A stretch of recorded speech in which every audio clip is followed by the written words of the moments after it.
Let's talk a little LSU recruiting. Now, the Tigers have been dishing out a bunch of QB offers in the 2027 class. So who do you think Joe Sloan has traction with right now in the 27 class? Yeah, I think there's two quarterbacks right near the top of Joe Sloan's list. And one guy he really is very familiar with is Elijah Haven, the Mm-hmm. five-star quarterback out of Baton Rouge, the Rivals industry rankings, number one at the position. Listen, that relationship with Joe Sloan is as strong as any relationship in Haven's recruitment. You can certainly make the argument that the Gators are the team recruiting Elijah Haven the hardest right now, but no relationship is as strong as Elijah's is with Joe Sloan.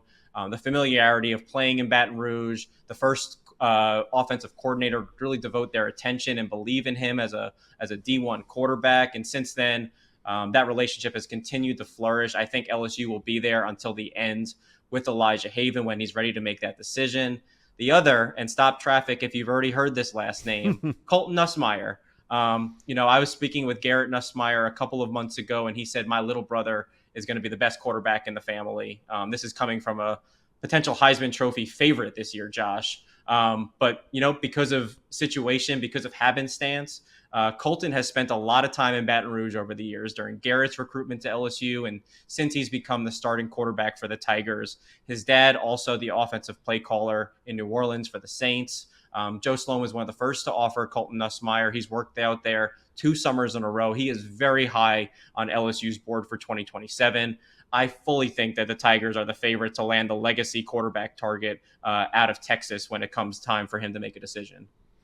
All right. So we know there's more 5 stars on the board. Talk to LSU fans. Who do they need to keep an eye on right now when it comes to 2027 studs? Yeah, it's still early, but Louisiana, as always, produces a high degree of blue chip talent.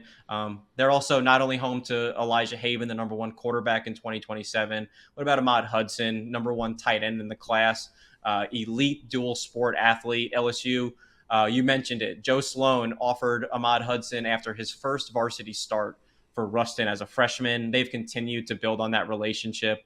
Ahmad just worked out in Baton Rouge for a second consecutive summer.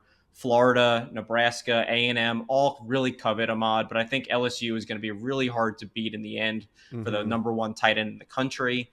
Zyron Forstall, a guy that our scouting department here at Rivals absolutely loves. He's going to play his junior season at IMG Academy in Florida. The Gators, Georgia, Texas, USC, you name it. They all love Zyron Forstall, but no team is recruiting Zyron as hard as Brian Kelly and the Tigers. He was one of the first offers in the state of Louisiana for this 2027 cycle. Even if he isn't going to be playing in New Orleans for his junior season, I got a hunch that he's going to be back on campus, back home in Louisiana quite a bit. And again, I think LSU is going to be really hard to beat with Zyron in the end. And then Easton Royal, one of the best receivers in the country, absolute speed demon out of New Orleans. He got his early LSU offer this spring. He visited Baton Rouge. He visited Florida, Florida State.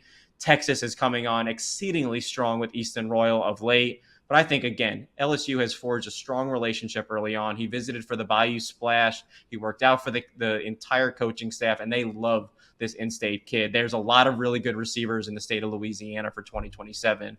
Easton might be the staff's favorite, and they feel like they have a great shot at landing him when he's ready. He's another player that these LSU fans better get familiar with early on.